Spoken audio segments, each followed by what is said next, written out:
نحمده ونصلي على رسوله الكريم أما بعد فأعوذ بالله من الشيطان الرجيم بسم الله الرحمن الرحيم فمن تولى بعد ذلك فأولئك هم الفاسقون أفغير دين الله يبغون وله أسلم من في السماوات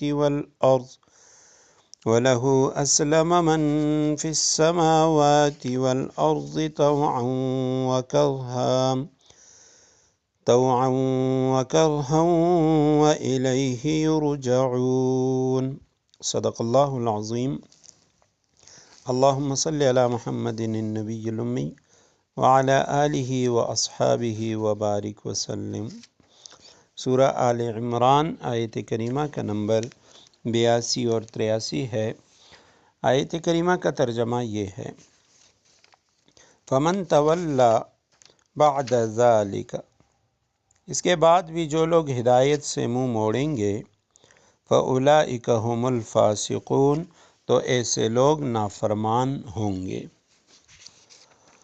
افغیر دین اللہ یبغون، کیا یہ لوگ اللہ کے دین کے علاوہ کسی اور دین کی تلاش میں ہیں؟ وَلَهُ مَنْ فِي السَّمَاوَاتِ وَالْأَرْضِ طَوْعًا وَكَرْهًا، حالانکہ آسمانوں اور زمین میں جتنی مخلوقات ہیں ان سب نے اللہ ہی کے آگے گردن جھکا رکھی ہے۔ طَوْعًا وَكَرْهًا، کچھ نے خوشی سے اور کچھ نے ناچار ہو کے۔ وَإِلَيْهِ يُرْجَعُونَ، اور اسی کی طرف وہ سب لوٹ کر جائیں گے۔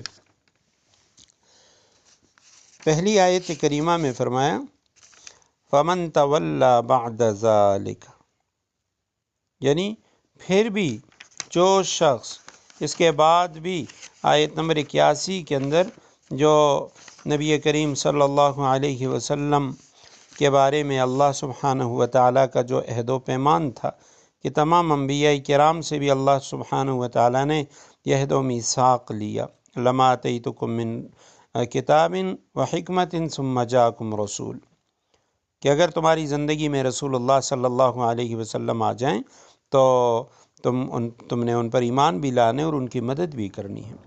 تو جب انبیاء کرام کو یہ حکم تھا تو عام جو امتیں ہیں انبیاء کرام کی، اہل کتاب میں سے وہ یہودی ہیں، عیسائی ہیں، جو بھی ہیں، ان کے لیے بطریق اولا ضروری ہے کہ وہ نبی کریم صلی اللہ علیہ وسلم کی بعثت و رسالت پر ایمان لائیں۔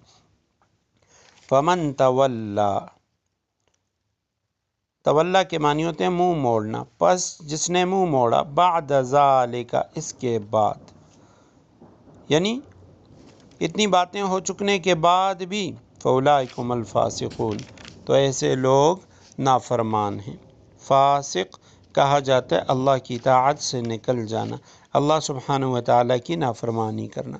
وَلَهُ مَنْ فِي السَّمَاءِ أَفَغَيْرَ دِينِ اللَّهِ يَبْغُونَ، کیا یہ اللہ کے دین کے علاوہ کوئی اور دین تلاش کر رہے ہیں؟ یبغون کے معنی ہے تلاش کرنا۔ اب یہ لوگ اللہ کے دین کے علاوہ کسی اور دین کی تلاش میں ہیں۔ وَلَهُ مَنْ فِي السَّمَاوَاتِ وَالْأَرْضِ، حالانکہ آسمان و زمین میں جتنی مخلوقات ہیں وہ ساری کی ساری اللہ سبحانہ وتعالیٰ کے آگے سر جھکائی ہوئی ہیں، اسی کی ہے، یعنی اس کی اطاعت میں لگی ہوئی ہیں۔ طوعاً، خوشی خوشی، کرہن، زبردستی، یعنی چاروں ناچار، خوشی سے، اور کچھ نے ناچار ہو کے اللہ سبحانہ وتعالیٰ کی عبادت میں لگے ہوئے ہیں۔ سب نے اللہ کے آگے گردن جھکا رکھی ہے۔ وَإِلَيْهِ يُرْجَعُونَ، اور اسی کی طرف وہ سب لوٹ کر جائیں گے۔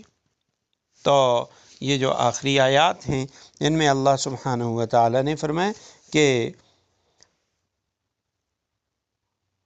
انبیاء کرام کو جب یہ حکم ہے تو عام لوگوں کو بطریق اولا یہ حکم ہے کہ وہ رسول اللہ صلی اللہ علیہ وسلم کی بعثت، آپ کی رسالت کا اقرار کریں، اور کائنات میں جتنی چیزیں ہیں وہ سب اللہ سبحانہ وتعالیٰ کی اطاعت کے اندر لگی ہوئی ہیں۔ اللہ سبحانہ وتعالیٰ کے آگے انہوں نے سر تسلیم خم کیا ہوا ہے۔